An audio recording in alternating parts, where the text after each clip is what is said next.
Price தல்லா. கர்த்தருடைய பரிசுநாமம் மகிமைப்படுவதாக. இந்த பரிசுத்த உயிர்த்தெழுந்த ஓய்வு நாளுக்காய் ஸ்தோத்திரம். எல்லோரும் நல்லா இருப்பீங்க, நல்லா இருக்கணும், ஆசிரியமாக இருப்பீர்களாக.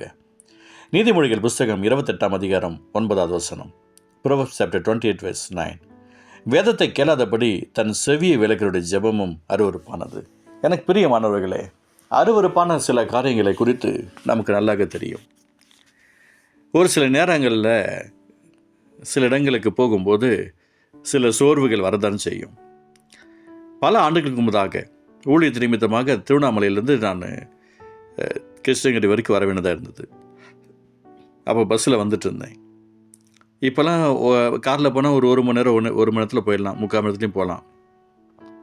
காரை பொறுத்து 1.25 மணி நேரமாக ஆக்கலாம். ரிலாக்ஸாக போனோம்னா ஒரு 1.5 மணி நேரத்தில் போயிடலாம். பஸ்ஸில் 1.25 மணி நேரம் 2 மணி நேரம் ஆகும். அந்த டைமிங்கில் பார்த்திங்க அப்படின்னா 6.5 மணி நேரம் பஸ்ஸில் உட்காண்டவங்களுக்கெல்லாம் டென்ஷன் ஆகுது. ஒரு ப்ரைவேட் பஸ்ஸு, காசு கொஞ்சம் கம்மியாக இருக்கும், அதனால் அந்த பஸ்ஸில் ஏறியாச்சு. பயங்கரமான கூட்டம். போகிற வரவங்களெல்லாம் கூப்பிட்டு ஏற்றுறாங்க. எல்லாம் திட்ட ஆரம்பிச்சிட்டாங்க. பயங்கரமாக அந்த டிரைவரை கண்டக்டரை பிடிச்சி திட்ட ஆரம்பிக்கிறாங்க. ஒவ்வொருத்தரும் ஒரு விதமான காரியங்களை திட்டிக்கிட்டே இருக்கிறாங்க. எனக்கு குறிப்பிட்ட நேரத்துக்குள்ளே நான் போய் ஆகணும். அப்போது ஆண்டவரே இப்படி இதாக இருக்குது, என்ன பண்ணுறது? அன்னைக்கு பார்த்து வெள்ளை சட்டை வேறு நான் போட்டுட்டேன். அப்போ பார்க்குறவங்களுக்கு எப்படி தெரியுங்கன்னா, அடே எங்கள் அப்பா அதில் வெள்ளையும் சொல்லையுமா ஒருத்தவங்க இருந்தாங்கன்னா அவங்களுக்கு நல்ல பேர் கிடைக்கும் இல்லை அப்படின்னு நினச்சிட்டு உட்காண்ட்ருக்குறோம். நான் ஜபத்தில் விட போயிட்டுருக்கிறேன். நானும் திட்டணும்னு மைண்ட் தோண்டிட்டே இருக்குது. வேண்டாம், சரி அமைதியாக இருப்போம்னு இருந்து பார்த்தாங்க. எனக்கு முன்னாடி சீட்டில் ஒருத்தவங்க நல்லா போய்கிட்டே இருந்துச்சு பஸ்ஸு. ஒரு நல்ல அப்போல்லாம் ரோடு நல்லா இருக்காது. குலுங்கல் வர அவங்க அப்படியே வாமிட் பண்ண அந்த காற்றுல அப்படியே என் முகத்தில் வந்து பட அதை எல்லாரும் பார்க்குறாங்க. இப்போ என்ன ஆயிடுச்சு அப்படின்னா, நான் அவங்கள எதையுமே திட்டல, அமைதியாக விட்டுட்டேன். டிரைவர் கண்டக்டரும் திட்டல, வாமிட் பண்ணவங்களும் திட்டல. அது எதிர்த்து நடக்கக்கூடியது தான். நான் அப்படியே தண்ணி கொஞ்சம் வச்சுருந்தேன், அதை எடுத்து தொடச்சிட்டு அப்படியே வண்டி ஓரம் போட்டாங்க. அப்படியே ஃபேஸ் வாஷ் பண்ணி இது பண்ணேன். டிரைவரையும் யாரும் திட்டல, கண்டக்டரையும் யாரும் திட்டல. இப்போது யார் இவருன்னு, அவர் இயேசுவை பற்றி சொல்ல போகிறாரு. அவர் ஒரு ஊழியக்காரரு, சின்ன பையன், கல்யாணம் ஆகலை. அப்போ சின்ன பையன் இயேசுவை பற்றி சொல்ல போகிறாரு. பாருங்கள், அது நேரம் வரைக்கும் எப்படியா இருந்துச்சு. அந்த வாந்தி மூலமாக அது நம்ம மேலே படும்போது எப்படி இருக்கும்னு நினச்சி பாருங்களேன். அவங்களுடைய வாந்தி எப்படியாப்பட்ட நிலைமையில் இருந்திருக்கும்.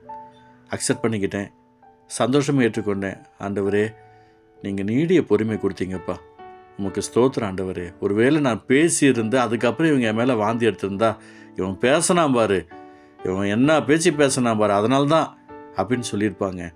ஆனால் என் ஹார்ட்டில் இருந்ததை உதட்டில் வராமல் தடுத்து நிப்பாட்டினீங்களே, உமக்கு கோடி ஸ்தோத்திரம் ஆண்டவரே. எனக்கு பிரியமானவர்களே, வேதத்தை கேளாதபடி தன் செவியை விலை கொண்ட ஜெபமும் அருவருப்பானது. இப்போ நான் வேதத்தை கேட்டுட்டு அமைதியாக இருந்தேன். உடனே அந்த இடத்துல ஒரு வாமிட் வந்தது. மேலே மோசமான சூழ்நிலை. ஆனால் அநேகருக்கு ஒரு மாற்றம் வந்துச்சு. அன்றைக்கி சிலருக்காக ஜெபிக்க கர்த்தர் இரக்கம் பாராட்டினார். எனக்கு பிரியமானவர்களே, நான் போக வேண்டிய இடத்துக்கும் போய் சேர்ந்தேன், வார்த்தையும் கொடுத்தேன். ஆண்டவர் நான் மகிமைப்பட்டது. இன்றைக்கி வேதத்தை கேளாதபடிக்கு தான் இன்றைக்கி ஜனங்களோட இருதயம் இருக்குது. நான் எப்படி வேணால் இருப்பேன், என் ஜபத்தை தேவன் கேட்கணும் அப்படின்னா கேட்பார், பதில் கிடைக்காது. எனக்கு பிரியமானவர்களே, நம்முடைய வாயின் வார்த்தைகள் அங்கீகரிக்கப்படணும், பரிசுத்தமாக இருக்கணும், தேவன் விரும்புகிற பாத்திரங்களாக இருக்கணும். ஆண்டவர் அதுதான் நம்ம இடத்துல எதிர்பார்க்கிறார். ஒருத்தர் எப்படி வேணால் இருப்பாங்க, ஊழியர் எப்படி வேணால் இருப்பாங்க, விசுவாசிங்க எப்படி வேணால் இருப்பாங்க, அவங்களுக்கு எப்படி வேணால் போனதெல்லாம் போயிட்டே இருப்பாங்க. அப்படிலாம் கிடையாது. என் ஜெபத்தை தேவன் கேட்கணும் அப்படின்னா இந்த வேதத்தை நான் கையாளணும், வேதத்தை நேசிக்கணும், வேதத்தின் பிரகாரம் வாழணும். வேதத்தை கேளாதபடி தன் செவியை விலக்கூடிய ஜெபமும் அருவருப்பானது. அதனால தான் இன்றைக்கி நிறைய பேர் ஜெபம் கேட்காம இருக்கிறது. ஏன் அப்படின்னு சொன்னால் பதில் கிடைக்காமல் இருக்கிறதுக்கு. ஏன் அப்படின்னு சொன்னால் ஆசீர்வாதம் பார்க்காம இருக்கிறதுக்கு காரணம் ஏன் அப்படின்னு சொன்னால், இன்னும் குடும்பத்தில் கஷ்டங்களும் துன்பங்களும் துயரங்களும் அனுபவிச்சு கொண்டு இருக்கிறீங்களே. காரணம் ஏன்னு சொன்னால், நீங்கள் பைபிளை நேசிக்கலை, கர்த்தருடைய வார்த்தையை கீழ்ப்படியலை, அப்படி சத்தத்துக்கும் சித்தத்துக்கும் செவி கொடுக்காமல் இருக்கிறீங்க. அதனால் நீங்கள் அருவருப்பான லிஸ்ட்டில் இருக்கிறீங்க. எனக்கு பெரிய மனவில் இவ்வளோ கஷ்டப்பட்டு நீங்கள் ஏன் அருவருப்பான லிஸ்ட்டில் இருக்கணும்? பாருங்களேன், அருவருப்பானது தான். அந்த அருவருப்பான லிஸ்ட்டில் நம்மளுடைய ஜெபம் இருக்குது. எனக்கு பிரியமானவர்களே, கொஞ்சம் தயவு செய்து ரொம்ப கவனமாக இந்த காரியத்தில் மனம் திரும்புங்க நான் எதிர்பார்க்குறேன். தயவுசெய்து மனம் திரும்பிடுங்க. உங்களோட ஜெபம் ரொம்ப அவசியமானதுங்க. உங்களால் உங்கள் குடும்பம் காத்துட்ருக்குது. உங்களால் உங்கள் குடும்பத்தில், உங்கள் பிஸ்னஸில் உங்களோட தேவைகளை கர்த்தர் ஒரு பெரிய அற்புதம் செய்ய, ஆசுதமாக ஒரு பெரிய காரியங்களை செய்ய ஆயத்தமாக இருக்கிறாரு. அன்பு தகப்பனே, வேதத்தை கேளாதபடி தன் செவிகளுக்கு ஜெபமும் அருவருப்பார்ந்த இந்த வார்த்தையின் பிரகாரமாய் உங்களுடைய பிள்ளைகள் அந்த அருவருப்பான ஜெபத்தை எடுக்காம நன்மையான ஜெபத்தை பெற்றுக்கொள்ள அந்த ஞானத்தை தாங்க ஆண்டவரே கிருபை செய்யும். இயேசு நல்ல பிதாவே, ஆமென், ஆமென்.